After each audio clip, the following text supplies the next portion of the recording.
Hi friends, ஜெஸி rights. ஒரு family கவுன்சிலிங்கில் பேசுகிறதுக்காக வந்திருந்த பெண்ணு சொன்னாங்க, ஆண்டி நான் வந்து என்ன தப்பு, என்ன சண்டை வீட்டில் நடந்தாலும் நான் தான் போய் சாரி கேட்குறேன். அவங்க வந்து சாரியே கேட்குறதில்ல. நான் தப்பே செய்யலைன்னா கூட, சரி இதை இப்படியே நீட்டிக்க வேண்டாம் அப்படிங்கிறதுக்காக நான் போய் சாரி கேட்டுடுறேன். பட் அவங்க வந்து அதை தப்பாக எடுத்துக்கிட்டு, நான் தான் தப்பு பண்ணேன், அதனால தான் சாரி கேட்குறேன் அப்படிங்கிற மாதிரி தொடர்ந்து பேசுகிறாங்க அப்படின்னு அவங்க சொன்னாங்க. பல நேரங்கள்ல நம்மளுமே நாம தப்பு செஞ்சாலும், செய்யலைன்னாலும் சாரி கேட்குறோம். அதுக்கு காரணம் அந்த ரிலேஷன்ஷிப் கெட்டு போயிடக்கூடாது, ஸ்பாயில் ஆயிடக்கூடாது அப்படிங்கிற ஒரு நல்ல எண்ணம் தான். இது உண்மையிலே ஒரு தப்பான விஷயம் கிடையாது.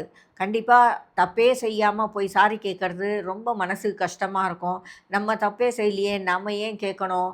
அவங்க தப்பு செஞ்சாங்க, அவங்க தைரியமா சும்மா இருக்காங்களே அப்படின்னு நெறைய போராட்டங்கள் நமக்குள்ளே வரத்தான் செய்யும். அது அன்அவாய்டபிள்.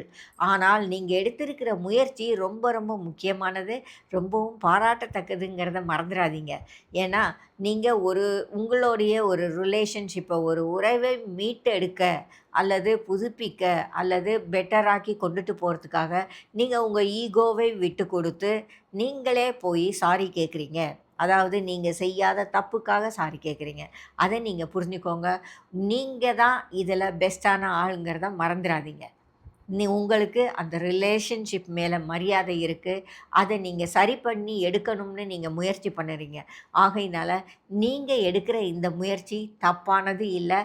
இதுக்காக உங்களுக்கு குற்ற உணர்வு தேவையும் இல்ல. ஏன்னா, நீங்க எடுக்கிறது மிகப்பெரிய முயற்சி. நீங்க செய்யாத தப்புக்கு சாரி கேட்டு, உங்களுடைய ஈகோலேருந்து நீங்க அத ஒதுக்கி வச்சுட்டு வர்றீங்கங்கிறத, என்னைக்காவது ஒரு நாள் எதிராளி புரிஞ்சுகிட்டு தான் ஆவாங்க. ஆக்சுவலா அந்தந்த நேரத்திலேயே அவங்களுக்கு தெரிஞ்சு தான் இருக்கும். ஆனா, அவங்களுடைய ஈகோ இறங்கி வர்றதுக்கு சம்மதிக்காது. அந்த இடத்துல முதல்ல இறங்கி போயி, நேசக்கரம் நீட்டுற உங்களுக்கு தான் எல்லா மரியாதையும் உண்டு. ஆகையினால, உங்களோட இந்த பிஹேவியர நீங்க ஒரு நாளும் விட்டு குடுத்துறாதீங்க.